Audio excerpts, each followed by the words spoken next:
contractor.org.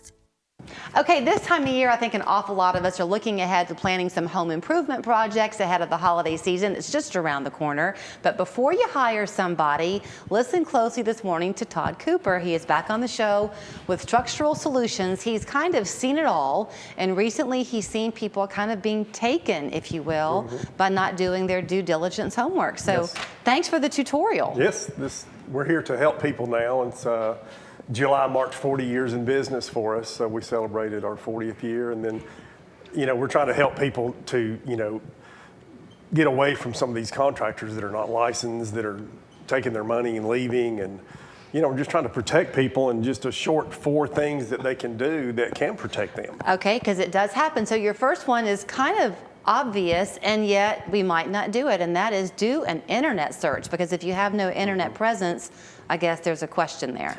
Well, and also, a couple of weeks ago, I went to a guy's house that had an addition he was doing, and he had given the contractor $10,000 up front, and the contractor left, and, can't find him now. Right. Attorneys are involved now.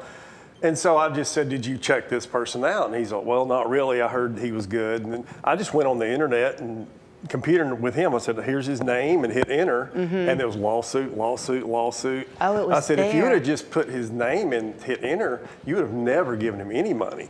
And so that's a simple start that we don't give money to unless we do some research and do some of these items. And it seems so obvious, and yet someone's there, they're nice, you have a handshake. It's easy to maybe think, oh, I don't want to be skeptical. Yep. Do you like, before we move on, do you like for people to read reviews when they're there on the internet? I think so, but a lot of these contractors don't have a presence, like you said earlier, so they don't have any reviews. So they're just, so-and-so from, maybe around town that's kind of done handyman work, and a lot of these guys maybe get over their head in jobs that maybe are too large for them to do. Yeah. And then get in trouble, they don't do good work, and then they leave, and it's just... Okay, so you search the internet. Then you say, make sure you check with the state of Tennessee that they are licensed. Yes, you want to check, and you can go to the state of Tennessee and do a contract verified license. And so you have 2 licenses. You have a home improvement license, which is good up to $25,000, and that's their monetary limit. And then you have a general contractor's residential and commercial license, and then each license has a monetary limit. So say you're doing a kitchen remodel and it's $100,000, and you hire a contractor, you look at his license, and it's only good for $50,000. He can't do that job. And that information is going to be available through the state of Tennessee. It's on the license, you can see it, and it's easy. It would take less than a minute to search someone's license. And their license has to be in the exact name as they're doing business as. So if it's Structural Solutions, Inc., that's our license is in that name. Todd Cooper can't have a license for the company and then it's in Todd's name. So it has to be in the same name because that feeds into insurance and other things. Well, okay, and could that also mean that you're Structural Solutions, Inc., but if somebody else came out there and they made themselves Structural Solutions, LLC, you might think it's the same company and it's not. And that's the reason you have to use the exact same name they're doing business as. Okay. Match those names up to make sure that they are, because the state has checks and balances. If you're a licensed contractor, you have to have workers' comp and liability insurance, or they pull your license.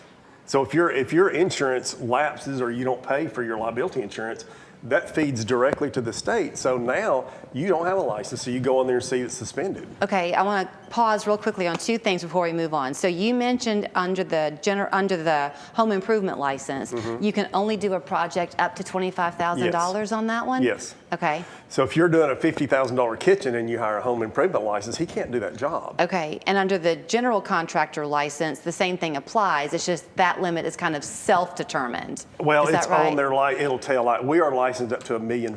Right. So we can do a project up to $1.4 million, and it says right on your license what you can do a job up to. Okay. Next thing, do double check and make sure that they have insurance, and it is appropriate and correct to ask for verification of that. And get the insurance from their insurance agent, not the contractor. Because we're having contractors that go and buy insurance, liability and workers' comp, pay their first payment, never make another payment, but they've got a copy of that insurance they hand out all year, and it's not any good. So how do you do that? I mean, that's awkward as a homeowner. How do you ask that question? Well, you have to. I mean, you're talking about thousands of dollars. Say a worker falls off a ladder and breaks his back. That's millions of dollars in lawsuits. So I come to your house and, hey, Todd, I can do the work for you. You say, great, Julie. And next thing is, I need a copy of your insurance. Who is your insurance through? Let me contact them. That's what you do. And, Okay. and I've never had anybody awkward moment with that. Okay. Then something else you really believe in, I mentioned the reviews online. You say much better to get references from people. Yes, and you can. If you have a neighbor that had someone build a deck or paint their house and they were so happy and you're looking at it, I mean, you can work with that because some of these things that you're hiring, like painters and floor people, they don't have to have a general contractor license to paint your house. Right. So you're going to have to deal more with the reference end of it, but we still want the insurance. Because a lot of people will tell you that, like workers' comp, that they're, well, I can opt out of it because I work for myself. But if they hire one person or one subcontractor, if say somebody comes to paint your house and there's 3 people there, Right. they have to have workers' comp. Okay. Only a guy that works by himself and he can, take himself out in the pool and would he not have to have workers' comp? So you know what people are thinking. I have less than a minute left. They're thinking, okay, I want Todd. How do I get you? Well, Are you Structural available? Solutions, we do all kind of structural repairs, buildings, commercial and residential. We come out for free estimates. And if you need us to come look at something on your home, have us come look at it. It's free to have us come look out and give you our opinion on it. We've been in business, like I say, from building new homes for years and years and years. Just call us 423-718-4844. He even knows the number by heart. Somehow. Thank you, Todd. I Thank you so appreciate much. it. Hi, I'm Joan. I've lost 25 pounds. I can now go hiking with my husband.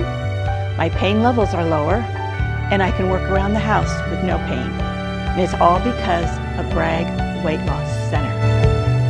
Cod-Rite Tree Service provides no impact removal, trimming, and maintenance, which protects your property and landscaping. Fully licensed